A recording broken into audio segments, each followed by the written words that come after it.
Hello, my dear friends. Welcome to my channel. Today, I am going to solve some numericals which are based on steady flow energy equation. And one of the problem is from the Sengel and Bowles thermodynamics book, that is an approach to engineering thermodynamics. And two of the problems are from Pekena's engineering thermodynamics. Before starting, I must say one thing to all of you. Please do subscribe to this channel and of course like it and share it to your friends. So ये दोनों जो first problem जो है ये सेंजल and balls का book से आया है। ये जो प्रॉब्लम है यहाँ एक नोजल है। नोजल जो है डिवाइस है वो वेलोसिटी को इंक्रीज करता है। दिस इज सपोज ये है हमारा control volume of nozzle. So what happens during the subsonic flow, what happens the velocity जो फ्लूइड का है वो बढ़ जाता है नोजल में, क्योंकि यहाँ जो एंट्री का जो क्रॉस सेक्शनल एरिया यहाँ घट जाता है। तो अकॉर्डिंग टू कंटिन्यूटी इक्वेशन अगर एरिया बढ़ जाएगा तो वेलोसिटी घट जाएगा, और एरिया अगर घट जाएगा तो वेलोसिटी बढ़ जाएगा। So we know that. यहाँ क्या हो रहा है, ये जो डाटा गिवन है एयर एंट्री करने के टाइम में उसका जो प्रेशर है 600 किलो पास्कल है और टेम्परेचर जो है 500 केल्विन है। And this nozzle is adiabatic nozzle. Adiabatic मतलब कोई भी हीट फ्लो यहाँ नहीं हो रहा है, तो इंसुलेशन एक तरह की है। यहाँ कुछ हीट फ्लो यहाँ सिस्टम से और कंट्रोल वॉल्यूम से सराउंडिंग की ओर नहीं जा रहा है, एंड सराउंडिंग से कंट्रोल वॉल्यूम तक भी कोई हीट फ्लो नहीं हो रहा है। कोई भी हीट इंटरेक्शन यहाँ नहीं है। नोजल इज वेल इंसुलेटेड, उसका मतलब अडियाबेटिक मतलब इंसुलेटेड।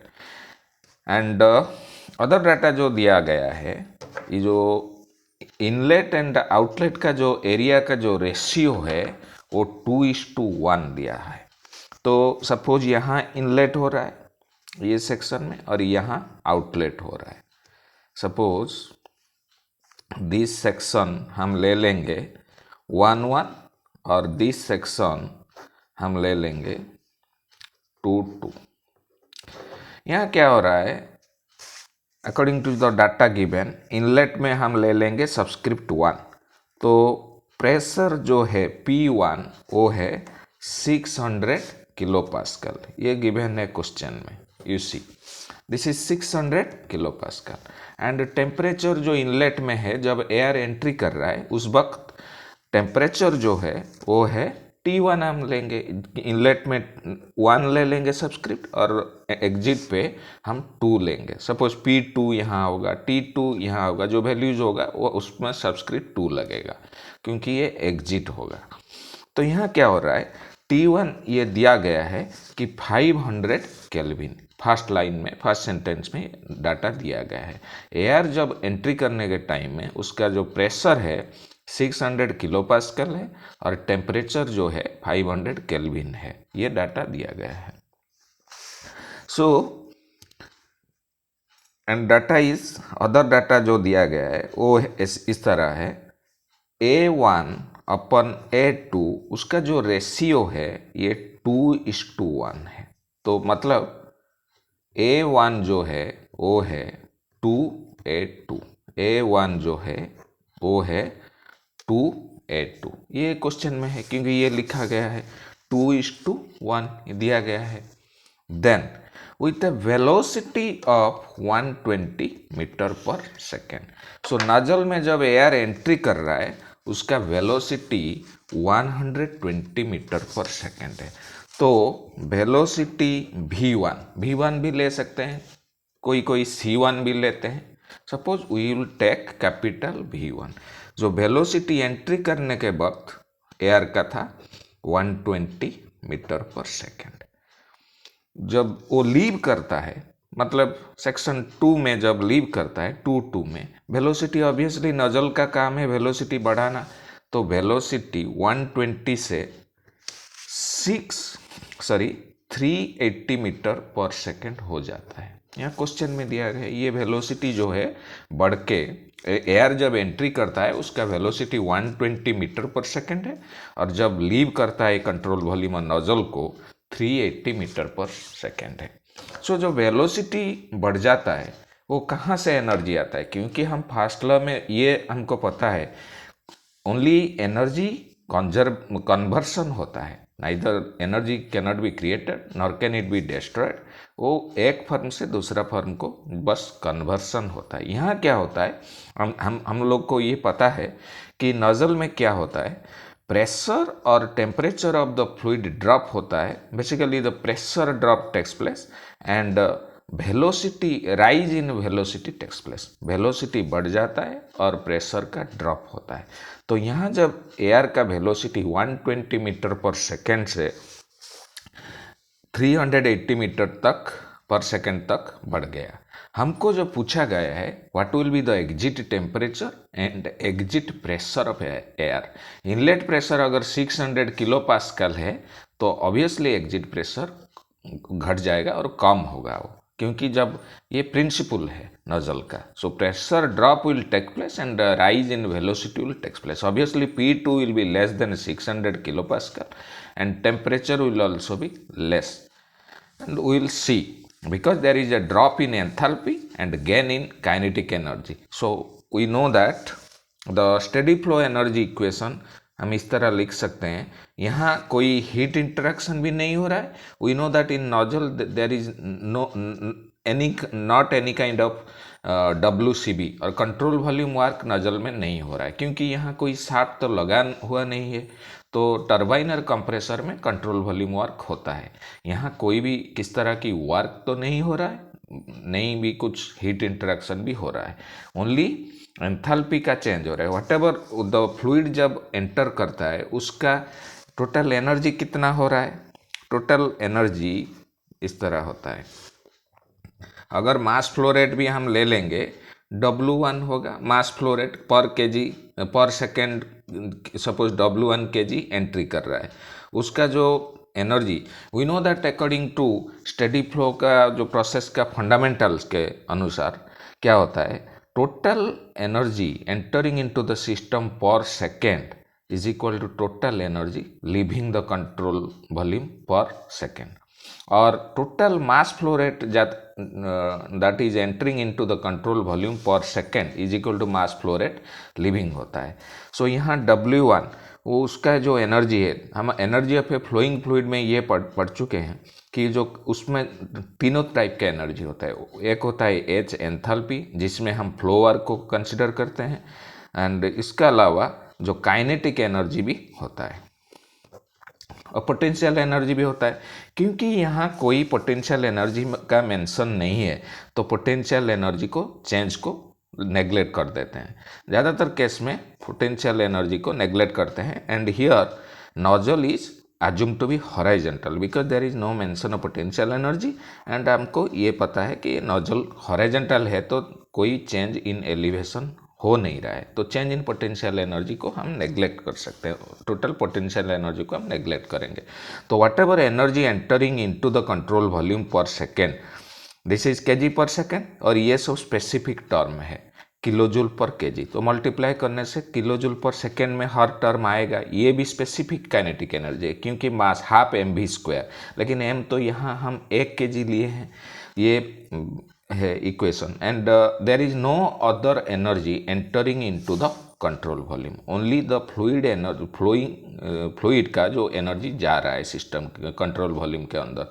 इसके अलावा कोई भी कंट्रोल सरफेस, ये जो कंट्रोल सरफेस है इसमें हीट और वर्क का कोई इंटरेक्शन नहीं हो रहा है। वर्क तो WCB जो टर्म यूज करते हैं, कंट्रोल वॉल्यूम वर्क कब होता है, जब कोई सेम है शाफ्ट वर्क, एंड जब कोई शाफ्ट होता है टरबाइन और कंप्रेसर में यूजुअली होता है। यहाँ कोई उस तरह की कुछ वर्क इंटरेक्शन नहीं हो रहा है, और जो हीट इंटरेक्शन भी नहीं है क्योंकि ये अडियाबेटिक लिखा हुआ है, ये जो अडियाबेटिक लिखा हुआ है। तो हमारा कोई Q या W टर्म नहीं रहेगा, और यहाँ जो होगा वो W2, और जब लिविंग फ्लूइड का भी फ्लोइंग फ्लूइड का एनर्जी हम लेंगे H2 plus V2 square by 2. Since we know that this is mass flow rate entering, mass flow rate of air entering, this is mass flow rate of air leaving, and दोनों same होता है, तो हम उसको both को W1 is equal to W2, हम उसको W ले सकते हैं. तो अगर हम W दोनों साइड पे डिवाइड कर देंगे तो ये इक्वेशन आ जाएगा H1 प्लस V1, क्योंकि वो सेम है. W1 is equal to W2, mass flow rate entering per second is equal to mass flow rate leaving. Per second में जितना मास एंटर करेगा उतना मास ही वो लीव करेगा. So is equal to H2 plus V2 square by 2. ये equation से हमको सब निकालना है. H1 plus V1 square. सो यहाँ से हम क्या निकाल सकते हैं? Suppose this is equation 1. So V1 square minus V2 square by 2 is equal to H2 minus H1. लेकिन क्या होता है, H हमेशा हम किलो जूल पर केजी में निकालते हैं. यूजुअली एंथैल्पी, जो स्पेसिफिक एंथैल्पी हम किलो जूल पर केजी में निकालते हैं. लेकिन यहाँ अगर V1 मीटर पर सेकेंड और V2 भी मीटर पर सेकेंड में है, मास अगर केजी में है, एनर्जी का यूनिट आता है जूल में. लेकिन यहाँ यूनिट को सेम करने के लिए यहाँ हमको क्या करना पड़ेगा, 1000 डिवाइड करना पड़ेगा. सो तुम पूछोगे कि ये 1000 कहाँ से आ गया. You see, V1 square minus V2 square by 2 में 1000 इसलिए हम डिवाइड किया क्योंकि एंथैल्पी जो होता है वो किलो जूल में हो. अगर हम एंथैल्पी को जूल में ले लेंगे तो ऐसे रख सकते हैं, लेकिन हम सिंस हम किलो जूल में निकालेंगे चेंज इन एंथैल्पी, तो हम 2000 डिवाइड करेंगे. दोनों साइड में एनर्जी का सेम यूनिट सेम हो जाएगा. सो यहाँ होगा V1 जो है 120 का स्क्वायर है माइनस 380 का स्क्वायर है divided by 2000 is equal to, you know, for any ideal gas H is equal to CPT. CP होता है specific heat at constant pressure, and T the temperature of the fluid or ideal gas expressed in term of Kelvin. So जो Cp होता है, यहाँ जो change in enthalpy होगा वो, you know that Cp of air is 1.005 kilo joule per KG kelvin. So H अगर CPT है तो H2 माइनस H1 होगा CPT2 माइनस CPT1, क्योंकि तो Cp तो चेंज हो नहीं रहा है. अगर रियल गैस में कुछ चेंज होता है लेकिन वो नेग्लिजिबल होता है. आइडियल गैस के लिए we assume that Cp and Cv don't change with the temperature. So यहाँ 1.005 multiplied by T2 minus T1. T2 हमको निकालना है क्योंकि हमको temperature at the exit and पूछा है, दिया नहीं गया है. T1 दिया गया है, वो जो T1 है 500 केल्विन यहाँ दिया गया है. तो T2 माइनस 500. सो यहाँ इक्वेशन को हम सॉल्व करने से T2 आ जाएगा. T2 minus 500 is equal to T2 minus 500 is equal to 120 का स्क्वायर माइनस 380 का स्क्वायर डिवाइडेड बाय 2000 इंटू 1.005. इसको इस साइड को ले आएंगे. सो यहाँ से हमारा T2 जो निकल के आता है वो हो जाता है T2 जो निकल के आता है 120 का स्क्वायर माइनस 380 का square divided by 2000 multiplied by 1.005 plus 500. यहाँ से जो आता है is equal to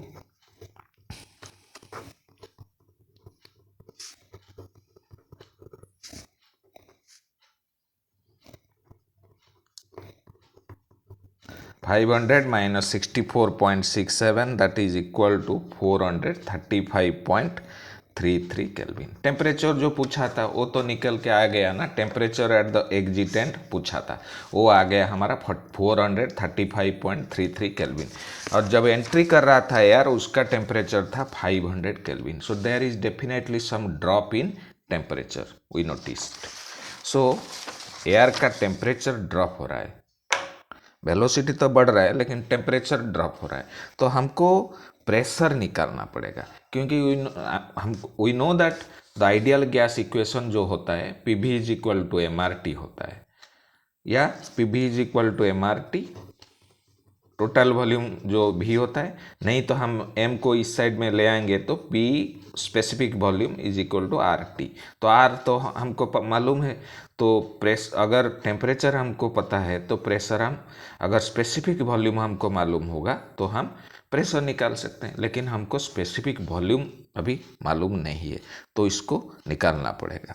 so specific volume जो गैस का with temperature and pressure change होता है। अगर एक इनकम्प्रेसिबल फ्लूइड होगा तो स्पेसिफिक वॉल्यूम और डेंसिटी डू नॉट चेंज। सो यहाँ हमको V1 और V2 निकालना पड़ेगा, क्योंकि हमारा P2 निकालना है तो V2 स्मॉल V2 जो specific volume of air at section 2 हमको निकालना पड़ेगा। कैसे निकालेंगे? According to the continuity equation, mass flow rate of fluid at the inlet for steady flow is equal to mass flow rate at exit. So इसका जो formula we have already discuss, A1 into V1।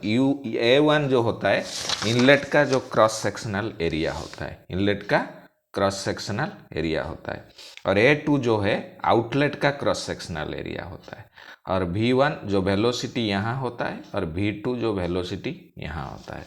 तो क्या होगा?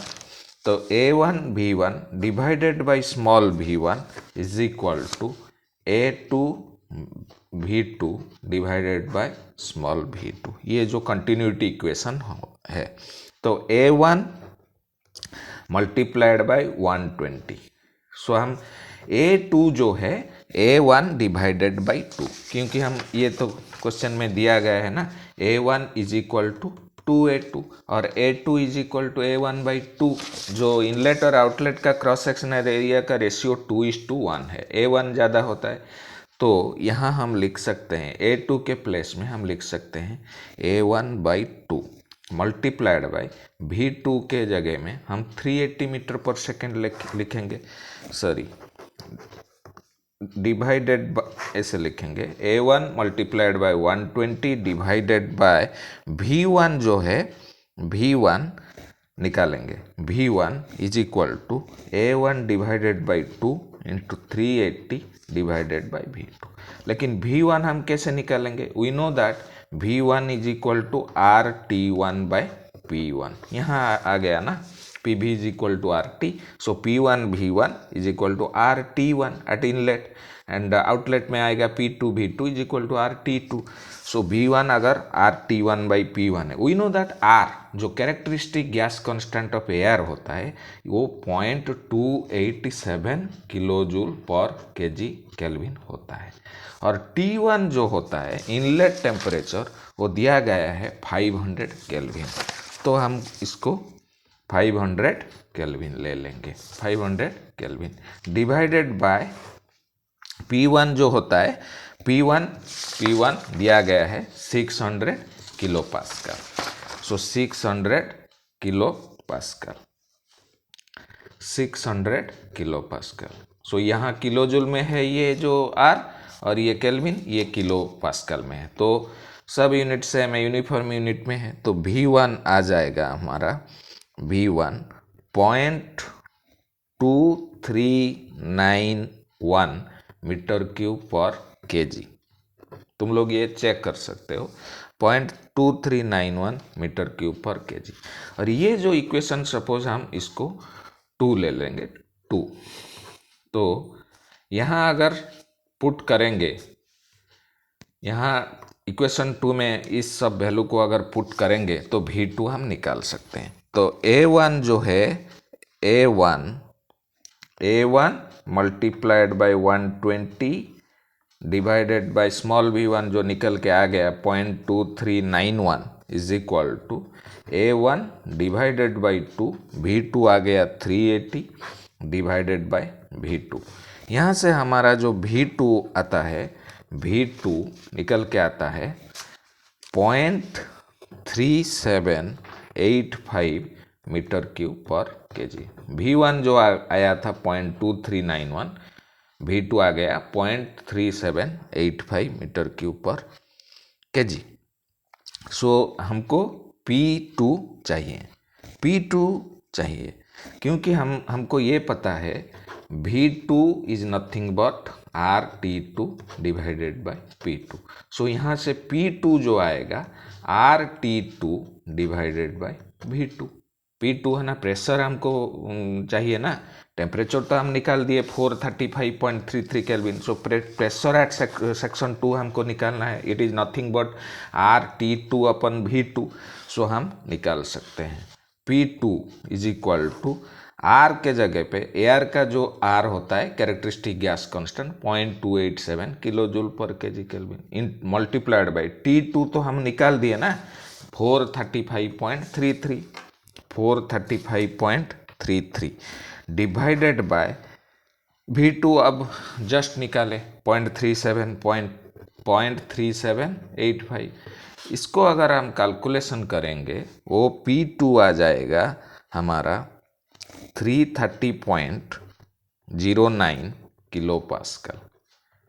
So initially जो pressure आया था 600 kilo pascal और अब आ रहा है एयर का जो एग्जिट एंड पे प्रेशर वो आ रहा है 330.09 किलो पास्कल। सो प्रेशर का एक अप्रिशिएबल ड्रॉप हो रहा है, वो 600 के जगह पे 330 किलो पास्कल आ रहा है और टेम्परेचर 500 के जगह पे हमारा आ रहा था 435.33 kelvin. So we found that velocity of air increases and both pressure and temperature of air decreases during this process.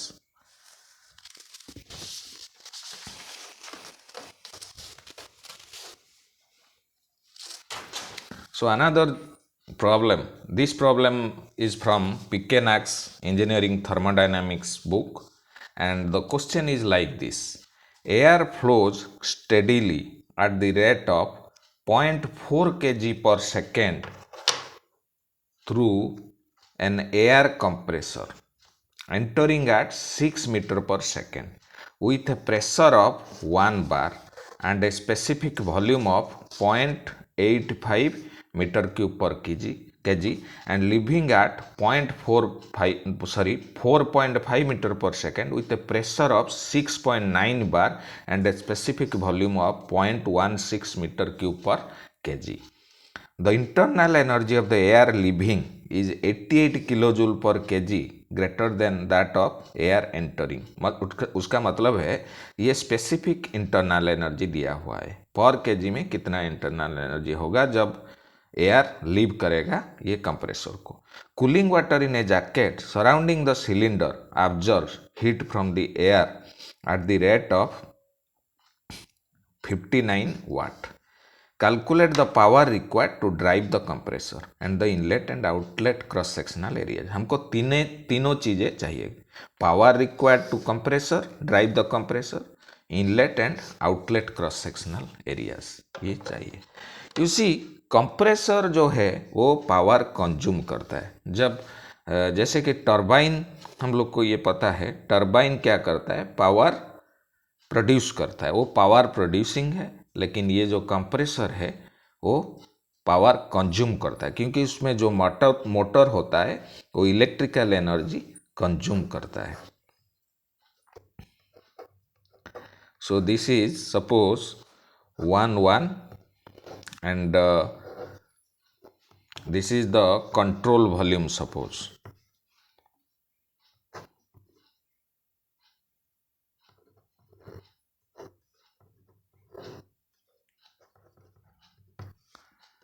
सो यहाँ जो होता है ये कंट्रोल सरफेस, सपोज यहाँ एयर स्टेडीली फ्लो करता है, एंटर करता है ये जो कंप्रेसर के अंदर। उस टाइम उसका जो डाटा हो, ये जो वैल्यूज है ये वेलोसिटी जब एयर एंटर करता है कंप्रेसर को, वो सपोज V1 होता है, V1 is given to be 6 metre पर second and pressure, obviously compressor is use to increase the pressure. Pressure जैसे कि टरबाइन में प्रेशर ड्रॉप होता है, लेकिन कंप्रेसर एक इस तरह के डिवाइस है, वो फ्लूइड का प्रेशर को बढ़ा देता है।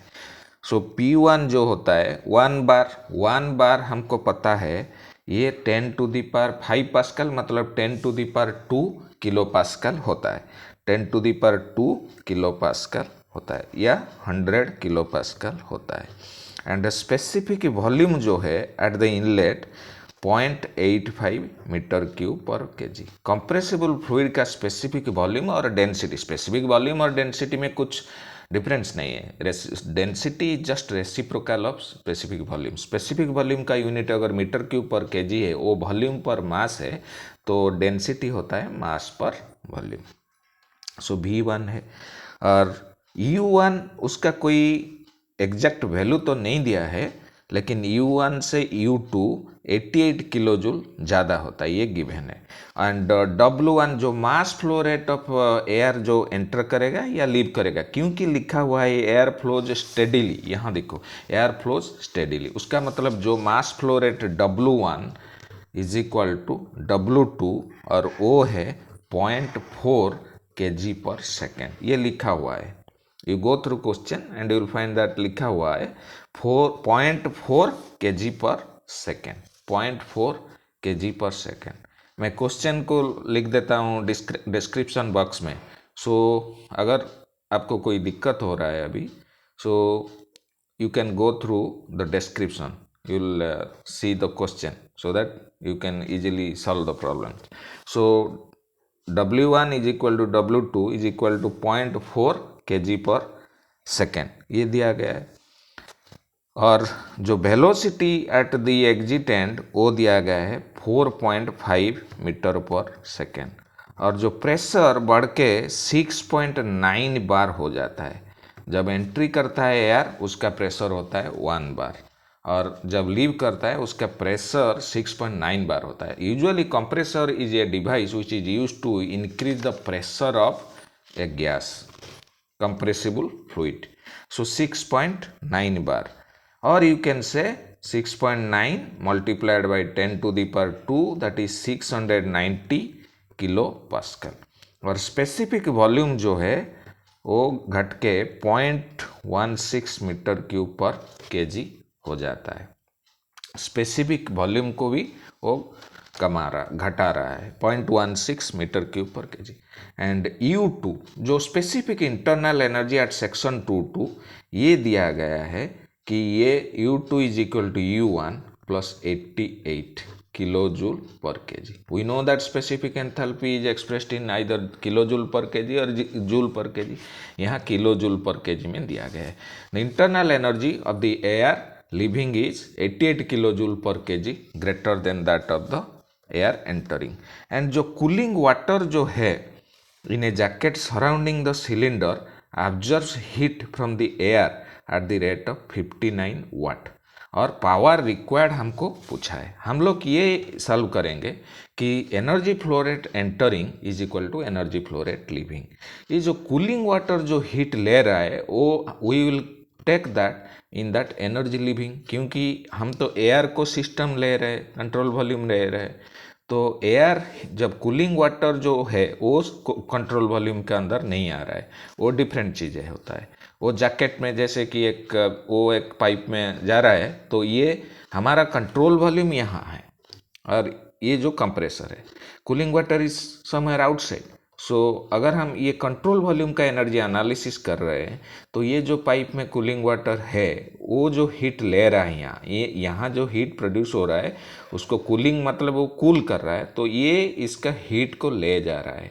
तो अगर हम इसका जो कंट्रोल वॉल्यूम का एनर्जी एनालिसिस करेंगे वो एनर्जी लिविंग में जाएगा, क्योंकि वो एनर्जी तो बाहर जा रहा है ना, तो वो हम जो इक्वेशन सॉल्व करेंगे, steady flow energy equation is based upon the just the energy analysis, rate of energy flow entering into control volume, मतलब energy flow rate entering into control volume per unit time is equal to energy flow rate leaving the control volume, that is energy leaving the control volume per unit time. ऐसा ही होता है ना steady flow energy equation, और क्या है, और कुछ नहीं, it is just energy analysis. जितना एनर्जी पर सेकेंड में एंटर करेगा उतना एनर्जी जस्ट लीव करेगा, ये यहाँ से इक्वेशन आता है।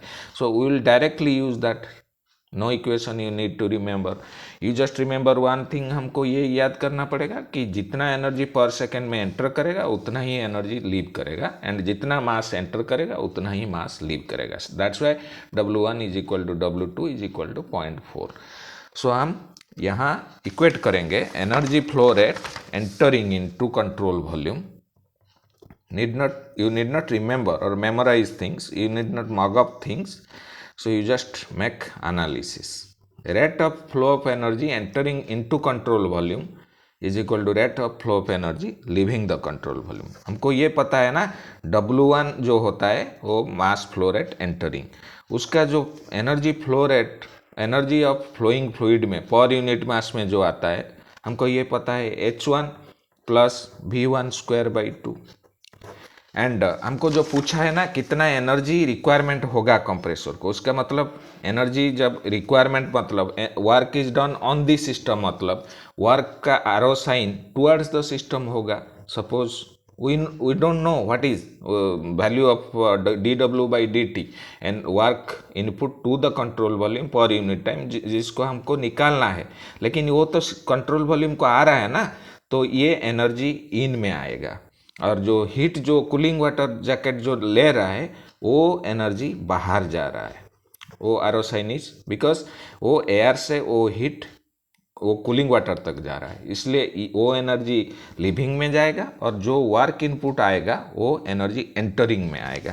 सो हम यहाँ लिख देंगे तो plus dw upon dt, this is dw, ये w ओ w से डिफरेंट है, ये स्मॉल w है मास फ्लो रेट, ये work entering into the control volume w dw, ये कॉट साइन दिया गया है क्योंकि ये पाथ फंक्शन है, is equal to W2 H2 plus V2 square by 2, ये फ्लोइंग फ्लूइड का जो एनर्जी है वो उसका पोटेंशियल एनर्जी का कोई मेंशन नहीं है, इसीलिए we will assume that there is no change in potential energy. Question में पोटेंशियल एनर्जी के बारे में कुछ नहीं है तो हम नेग्लेक्ट कर सकते हैं, नहीं तो यहाँ GZ2 टर्म होता, GZ1 और यहाँ GZ2 होता। तो प्लस dq अपन dt, हम लोग यहाँ क्यों dw लिखे, यहाँ क्यों dq लिखे, क्योंकि dw जो होता है एनर्जी इन में आ रहा है, एनर्जी दिया गया वर्क इनपुट हो रहा है, मतलब arrow sign will be towards the control volume, मतलब वो एनर्जी इन फ्लो में आएगा, और हीट जो कूलिंग वाटर ले जा रहा है इसलिए ये एनर्जी आउट में जाएगा। So total energy entering into the control volume per unit time और total energy leaving the control volume per unit time, इसको इक्वेट कर देंगे। उसका मतलब W1 H1 के जगह में हम U1 प्लस P1 V1 लिख सकते हैं, V1 square by 2 plus dW divided by dt is equal to